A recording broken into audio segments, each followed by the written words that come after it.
You've been told your whole life that if you're nice, respectful, and honest, women will want you. Yet reality shows the opposite. The men who win their attention are not the kindest, not the most moral, but the most powerful. In this video, we are going to uncover a truth most men can't handle: the dark, immoral, and brutally effective way to attract women. A method designed not for boys who beg for approval, but for men who command it. Most men enter the battlefield of attraction with the wrong weapons. They believe that women are drawn to kindness, sincerity, and fairness because this is what they have been told by parents, teachers, and modern culture. They are taught that being moral will eventually reward them with love, respect, and loyalty. But when they step into reality, they are met with disappointment. They discover that women do not chase the man who bends himself to serve others. They discover that morality, when displayed without power, is invisible. And so the man who tries to impress through his purity finds himself overlooked, disrespected, and discarded. The truth is simple: attraction is not governed by moral codes. It is not a system of justice, where good deeds earn rewards. Attraction is governed by power, by the aura of strength, by the perception of superiority. A man may be the most virtuous in character, but if he does not command attention, he does not radiate dominance, he will not be desired. Power is the currency of attraction, and morality without power is worthless paper.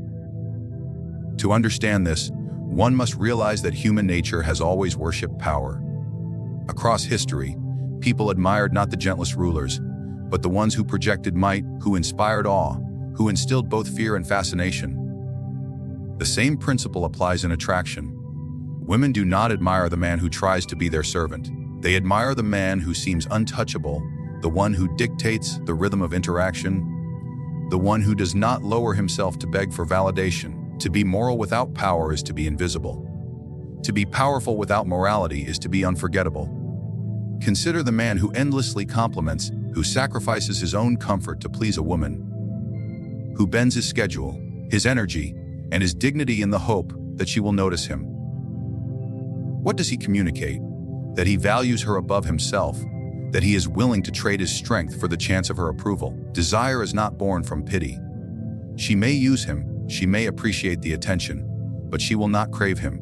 Craving is reserved for the man who holds himself above the need to please, who offers attention not as a gift, but as a rare and deliberate choice. The immoral truth is that power makes morality attractive, not the other way around. When a powerful man shows kindness, it is perceived as strength. When a weak man shows kindness, it is perceived as desperation. This is why men who are ruthless, unpredictable, or even selfish often find themselves desired. Not because women admire selfishness, but because selfishness signals strength. It says, "My world does not revolve around you." If you wish to be part of it, you must earn your place. And that is the tone of power. Appearances carry more weight than reality. The man who understands this does not waste time proving his goodness. He does not try to argue that he deserves love because he is honest or polite. Instead, he invests in crafting the image of power. He speaks less, his words carry weight. He moves with certainty, as if he expects others to follow. He withholds as much as he gives, creating a balance where his presence feels valuable and his absence feels painful. This is not morality. This is strategy. The moral man thinks that love must be fair, that effort should be matched, that kindness should be reciprocated. But fairness is irrelevant in the realm of desire. Desire thrives on imbalance. It grows when one side is elevated, when one side is chaste, when one side remains elusive. If you wish to attract, you must accept that power matters more than fairness, and that morality without leverage is nothing but self-imposed weakness. A man who embraces power over morality does not neglect ethics entirely, he uses them selectively. He knows when kindness will increase his value and when it will lower it. He knows when to be silent and when to dominate a conversation. He knows that attraction is not earned like a wage, it is seized like a crown. To believe otherwise is to fight a losing battle with the wrong weapons. Women will not tell you this truth because to admit it would expose their own instincts. They will say they want honesty, loyalty, and decency. And perhaps, once a man has already established himself as powerful, those traits may enhance his appeal. But without power, those traits mean nothing. The man who prioritizes morality before strength is building a house on sand. It cannot stand. Power is not cruelty. It is the refusal to place yourself beneath others in the hope of being chosen. Power is not arrogance. It is the awareness that you must be desired before you can be loved. Power is not dishonesty. It is the understanding that appearances often matter more than truth. A man who learns this, who internalizes that morality without power is ignored, begins to see attraction for what it really is, a battlefield of influence. And in that battlefield, only those who project strength are pursued. Scarcity creates value, and nowhere is this law more powerful than in the realm of attraction. What is abundant is ignored, what is predictable is forgotten, and what is always available loses its charm. The man who makes himself too accessible, who showers constant attention, who explains his every move, becomes nothing more than background noise. He fades into familiarity, and familiarity kills desire. Women, like all humans, are not drawn to what they already understand or control. They are drawn to what they cannot fully grasp, to what remains elusive, to what dances just beyond reach. Scarcity is not simply absence. It is the art of being present enough to spark desire, yet absent enough to preserve mystery. It is the ability to create space around yourself, a space that compels others to move closer, to wonder, to crave. When a man is scarce, he becomes an object of pursuit. His time feels valuable because it is not endlessly available. His attention feels intoxicating because it is not guaranteed. His presence carries weight because it is rare. What is rare is precious, and what is precious is desired. Consider the opposite: a man who responds instantly to every message, who rearranges his life at a moment's notice, who explains every detail of his schedule and thoughts, suffocates the very spark of attraction he hopes to ignite. By being endlessly available, he teaches her that his world revolves around her. And once she knows she has him, once she knows there is no risk of loss, her curiosity dies. Desire thrives on uncertainty, on imbalance, on the possibility that something valuable could be taken away. Remove the possibility of loss, and you remove the fire of attraction. Mystery is the companion of scarcity. Without mystery, scarcity is only absence. To vanish without intrigue is to be forgotten, but to withhold with purpose is to become unforgettable. Mystery is not deception for its own sake. It is the refusal to reveal everything. It is the art of leaving questions unanswered, of allowing silence to speak, of creating an atmosphere where your presence carries secrets. The predictable man is easy to categorize and easy to dismiss. The mysterious man is impossible to fully understand, and because of that, he is impossible to ignore. A woman may claim she wants full transparency, constant reassurance, and total honesty. But what she truly craves is the opposite. She craves the tension of not fully knowing where she stands, of feeling that she must earn more of you, of sensing that you belong to yourself more than you belong to her. The more she feels she has to work for your attention, the more valuable it becomes. This is why men who remain slightly unpredictable, who never reveal their entire hand, inspire obsession. Mystery fuels imagination, and imagination is far more powerful than reality. Scarcity and mystery also serve another purpose. They reverse the roles of pursuit. Most men chase endlessly, wearing themselves down with desperate attempts to win affection. But the man who embodies scarcity forces others to chase him. He does not beg for attention, because his attention is the reward. He does not flood her with reassurance, because his silence creates tension. He does not explain his every decision, because the unknown compels her to wonder and invest more deeply. In this way, scarcity is not passive, it is active dominance. It places you in the position of the prize, not the pursuer. Think of luxury. Why do people spend fortunes on rare gems, exclusive wines, or limited editions of simple objects? Because scarcity creates desire, and desire justifies value.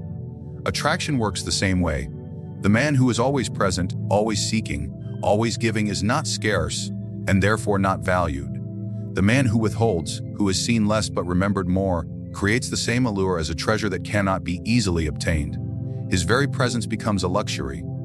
To master scarcity, you must first master your own impulses. The average man craves constant connection, so he sabotages himself by reaching out, explaining, giving too much too soon. He exposes his weakness, his need for reassurance, and in doing so, he lowers his own value. The disciplined man, however, resists this urge. He knows that silence can be louder than words. That distance can build more desire than constant closeness. By controlling his own impulses, he controls the frame of the interaction. He dictates the pace, and she is forced to follow. Mystery requires similar discipline. It is not about lying or fabricating elaborate stories. It is about restraint. It is about letting curiosity build, by revealing only what is necessary, by never giving away your entire essence. A mysterious man may say little, but when he does, it lingers. He may share glimpses of his life, never the full picture. He may allow her to sense his interest, but never drown her in it. Each piece of information becomes a puzzle, each silence becomes a question, and each action becomes a clue. She is left not with answers, but with an unquenchable thirst to know more. Scarcity and mystery together form one of the most potent weapons of attraction. They make you more valuable without having to prove yourself. They shift the balance of power without confrontation. They create an aura that cannot be replicated by kindness or morality alone. A man who understands scarcity becomes a man who does not need to chase. He creates the conditions where others must chase him, where curiosity and desire work on his behalf, where presence and absence are as strategic as words and actions. The battlefield of attraction is not won by words, nor by gestures, but by control. The man who cannot rule himself will always be ruled by others, and nowhere is this more obvious than in the realm of desire. Women do not test men because they hate them. They test men because instinct compels them to seek strength, to find the one who will not break under pressure, to discover who possesses the discipline to command not only the world around him, but also himself. Every sigh, every argument, every silence, every withdrawal is a test, and the man who reacts without control exposes his weakness. The one who remains composed, untouchable, and unshaken rises in her eyes as someone above the common order. Emotional control is the mark of power. A man who chases after rejection shows that he values her more than himself. A man who erupts in anger when provoked shows that she has the power to dictate his state of mind. A man who drowns her in explanations and justifications when she pulls away shows that his peace depends on her approval. These are the habits of weak men, of those who surrender their dignity for the illusion of closeness. They believe that love is built on constant reassurance. Reassurance given too quickly is not strength. It is submission. And submission never creates attraction. Consider the opposite, the man who does not chase when ignored, who remains calm when challenged, who does not bend when pushed. He becomes a figure of intrigue because he cannot be manipulated. She throws her tests like arrows, but they bounce off armor she cannot pierce. She may withdraw to see if he panics, but he does not move. She may criticize to see if he will defend himself, but he remains unbothered. She may threaten to leave, but he allows the door to remain open. Such composure forces her to respect him, because it proves his emotional independence. He does not need her approval to exist, and therefore his value multiplies in her eyes. Control of emotions is not the absence of feeling, the mastery of expression. A man without emotions is not powerful, he is empty. But a man who feels deeply, yet refuses to let those feelings dictate his actions, commands respect. Passion can burn inside him, but he does not reveal it recklessly. His words are measured, his tone steady, his presence calm. He may feel anger, but he releases it only when useful. He may feel affection, but he gives it only when deserved. His emotions are not chains that bind him. They are weapons he chooses when to wield. Women instinctively respect men who control themselves, because it proves something vital. If he can govern his inner world, he can govern his outer world. If he cannot be shaken by rejection, he will not be shaken by adversity. If he does not collapse under emotional games, he will not collapse under the weight of life. And if he cannot be broken by her tests, he is the kind of man who can lead, who can protect, who can dominate. This is the unspoken logic behind attraction. It is not the smile, not the gifts, not the rehearsed lines. It is the silent question, is this a man who controls himself, or a man who can be controlled? A man without emotional control is easy prey. He can be manipulated with silence, with disapproval, with jealousy. He dances to the rhythm of her moods instead of setting his own. His peace rises and falls according to her attention, and in this he loses all power. The moment a woman knows she can control a man's emotions, she loses respect for him. She may still use him, She may still keep him around for convenience, but desire vanishes. For desire belongs not to the controlled, but to the controller. To master control of emotions requires discipline. It requires resisting the impulse to explain yourself, to prove your worth, to beg for validation. It requires the courage to let silence linger, to let absence speak, to let her feel the weight of your composure. Most men cannot do this. They fear losing her, so they cling tighter. They fear silence, so they overtalk. They fear rejection, so they chase harder. But in their fear, they reveal weakness, and weakness never attracts. The strong man, however, embraces these moments. He understands that silence is his ally, that distance is a test he must not fail, that calmness is more powerful than 1,000 desperate words. True emotional control means never letting anyone dictate your state of mind. If she pulls away, you remain steady. If she provokes you, you smile. If she seeks to wound you, you refuse to bleed. This composure creates an aura that cannot be faked. It shows her that you belong to yourself, that your mind is sovereign, that your emotions are not cheap currency to be spent at her whim, and in that sovereignty lies the essence of power. The greatest mistake a man can make in the realm of attraction is to assume sincerity alone will conquer desire. Honesty, transparency, and devotion are often preached as the foundation of relationships, but in truth, they are not the tools of conquest. They are the rewards of conquest. Only once power is established can honesty have value. Until then, sincerity without strategy is weakness. This is why calculated immorality is the most effective path. It does not mean cruelty for its own sake, but the willingness to bend truth, to play with illusion, to use charm as a weapon and affection as bait when it serves a greater purpose. It is the art of appearing devoted without ever surrendering control. Men who cling to pure morality often find themselves abandoned. They give everything: loyalty, transparency, constant validation, thinking it will bind a woman closer. But the opposite occurs. By showing their full hand, by removing all mystery, by offering devotion without demand, they eliminate all tension. And tension is the heartbeat of attraction. Women do not crave what is fully given, they crave what is partly withheld. They do not obsess over what is certain, they obsess over what feels fragile, what might vanish, what must be pursued. The moral man robs her of that pursuit. The calculating man fuels it. Calculated immorality is the ability to use deception not out of malice, but out of necessity. A woman is not conquered by constant truth. She is conquered by the illusions you allow her to believe. If she must think she is the only one who moves your heart, let her believe it, even if your heart beats for yourself above all else. If she must think she is in control, allow her moments of that illusion, while quietly dictating the pace in terms of the connection.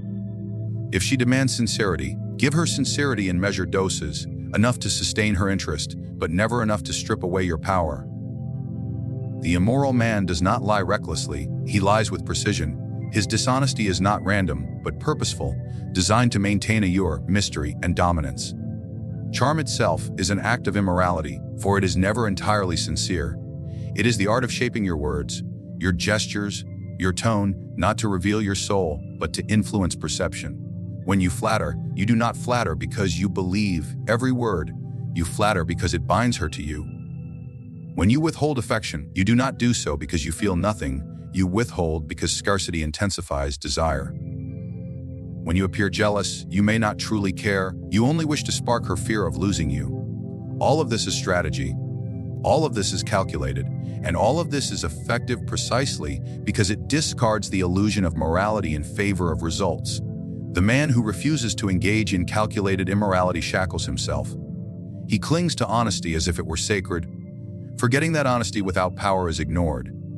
He clings to loyalty as if it guarantees desire, forgetting that loyalty without scarcity becomes suffocation. He clings to morality as if women will reward him for it, forgetting that attraction is not a moral exchange. Attraction is survival, it is instinct, it is the search for strength. And strength is never found in the man who surrenders himself completely at the altar of virtue. To practice calculated immorality requires discipline, not recklessness. It is not about lying constantly, but about controlling the truth. It is not about cruelty, but about manipulation with intent. You give enough affection to keep her invested, but not enough to make her feel secure. You reveal enough about yourself to spark curiosity, but not enough to eliminate mystery. You offer glimpses of devotion, but never surrender the core of your independence. You make her feel as though she possesses you, while in reality, you belong only to yourself. This approach may sound dark, but reality itself is dark. Humans are not drawn to what is purely good, they are drawn to what is powerful, magnetic, and untouchable. Women do not fall for men who worship them blindly, they fall for men who inspire both desire and fear. Calculated immorality is the way to create that balance. It is the ability to offer warmth with one hand while keeping the other cold. It is the mastery of duality. Appearing open while being closed, appearing generous while remaining scarce, appearing devoted while never being enslaved. The immoral truth is that attraction thrives on illusion. No woman truly wants to see the raw, unfiltered weakness of a man. She wants to see the mask of strength, the aura of dominance, the play of mystery. She may ask for honesty. What she craves is belief. Belief in a story that excites her, a narrative that keeps her invested. The man who understands this does not fear immorality. He embraces it as a tool, as a strategy, as a way to bend reality in his favor. He knows that morality will not win him the game, but calculated immorality will. The truth most men will never accept is that attraction is not a fair game, nor a moral one. It is a contest of power, influence, and perception. Those who cling to honesty as their only weapon, those who beg with kindness, those who sacrifice themselves for approval, are destined to be ignored. Women do not follow men who kneel. They follow men who stand above, who command presence, who hold themselves as scarce and mysterious, who cannot be broken by emotion, and who understand that sometimes illusion is more powerful than truth. To attract is not to plead, it is to rule. It is to understand that morality alone does not inspire desire. Power makes morality attractive, scarcity makes presence intoxicating, control makes respect inevitable, and calculated immorality makes desire unshakable. The man who learns this does not chase women. He does not beg for love. He creates the conditions where women chase him, where desire bends toward him, where attraction is not an accident, but a deliberate outcome of strategy. In the end, you must choose live as the moral man who waits for fairness, or rise as the strategic man who takes what others only dream of. The immoral path may offend delicate sensibilities, but it is effective, it is timeless, and it is the only way to ensure you are never ignored, never forgotten, and never without power in the game of desire. Do you want me to also craft a single striking, closing quote, Ella wonder 2 sentences, Machiavellian tone, that you can use as the final punchline of the video?